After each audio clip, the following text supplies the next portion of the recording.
When markets are down like this, most people do the exact wrong thing. They either panic, stop paying attention, or convince themselves they'll come back when it feels safe again. And historically, that's how people miss the best opportunities of an entire cycle. So the real question isn't, is the market bad right now?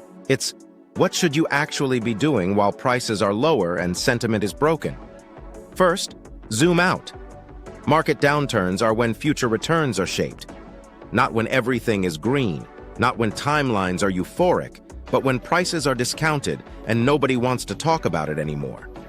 That doesn't mean blindly buying anything that's down. It means preparing, filtering, and positioning with intention. The worst move in a down market is doing nothing and learning nothing. The first thing people should be doing right now is separating price from quality. Price going down doesn't automatically mean something is broken. Sometimes it just means liquidity has left the room.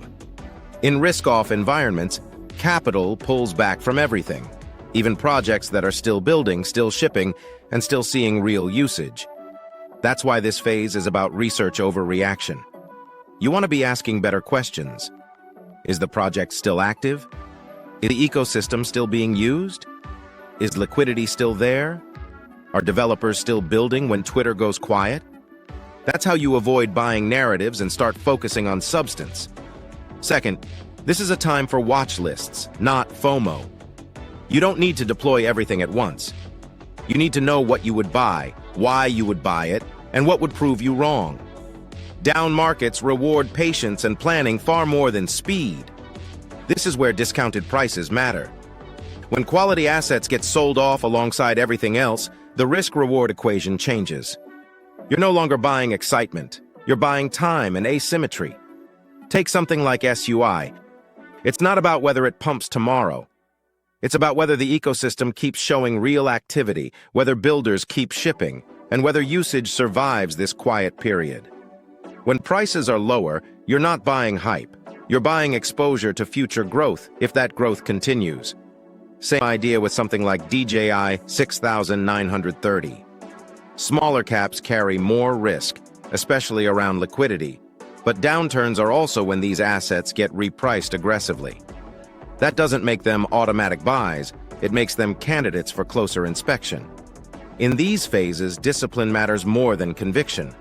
Size appropriately, understand liquidity, and know your invalidation. And even larger names like Solana fall into this framework. Strong ecosystems don't disappear just because price is down. They go through cycles.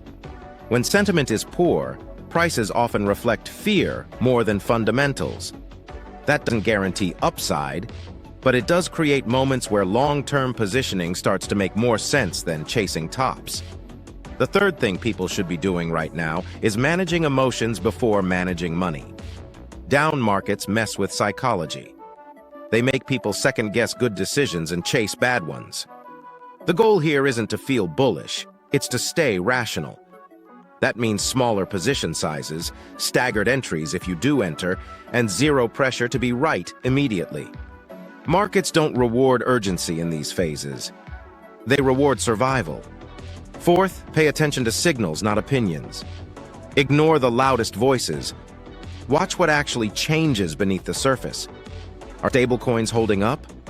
Are on-chain metrics collapsing or just slowing? Are developers still committing code? Are large holders distributing or just sitting still? Price is the last thing to turn. Conditions turn first. And finally, remember this. Down markets are when habits are formed. People who succeed long-term aren't the ones who perfectly time bottoms. They're the ones who build a repeatable process when it's uncomfortable. A process that includes research, risk management, patience, and community accountability. So yes, prices are lower. And yes, that can create opportunity. But only for people who treat this period as a setup phase, not a panic phase.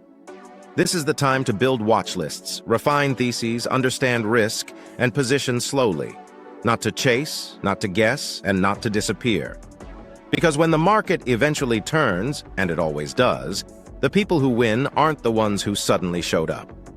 They're the ones who stayed focused while everyone else checked out.